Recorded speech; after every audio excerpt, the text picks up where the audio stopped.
તો રાજકોટ મહાનગરપાલિકાના પૂર્વ મેયર નયનાબેન પેટડિયા દ્વારા શહેરના સામાકાંઠા વિસ્તારમાં આવેલા શક્તિ સોસાયટીના સૂચિત પ્લોટમાં કરેલા ગેરકાયદેસર કોમર્શિયલ બાંધકામના મામલે રાજકોટ મનપાના સ્ટેન્ડિંગ ચેરમેન પરેશ પીપળિયા દ્વારા નિવેદન આપવામાં આવ્યું હતું।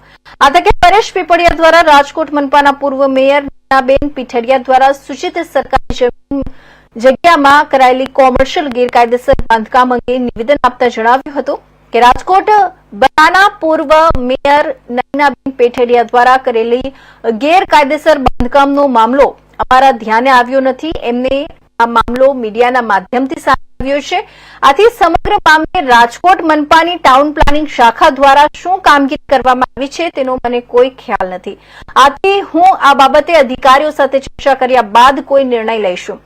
તેમજ અગાઉ ટાઉન પ્લાનિંગ શાખા દ્વારા ગેરકાયદેસર બાંધકામ અંગે જે નોટિસ પાઠવવામાં આવી છે તે અંગે પણ ટીપી શાખા સાથે ચર્ચા કરીશું।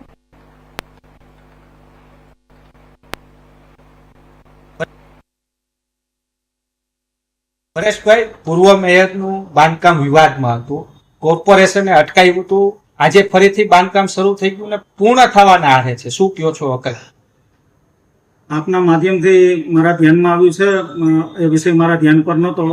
જે તે વખતે બાંધકામ એમને અટકાવી દીધેલું હતું, પણ હવે હું ટીપી શાખામાંથી તપાસ કરીશ એની। પરેશભાઈ, એક તરફ હિંગળાજનગરમાં 20 દિવસ ખાલી કર્યું, કારણ કે એક તો ચોમાસું, બીજી બાજુ મેયરનું બાંધકામ એટલે કે રાજકીય વોટ ધરાવતા હોય તો કોઈ પણ બાંધકામનું પ્રૂફ એવું તો ના હોય। હિંગળાજનગર વાળું પણ અમે એની ડિટેલ મગાવી છે, હાલ પૂરતું એ પણ ઉભું રાખવાની વાત છે। મેયરવાળી વાત છે, પૂર્વ મેયરવાળી, એ મારા ધ્યાન પર નથી।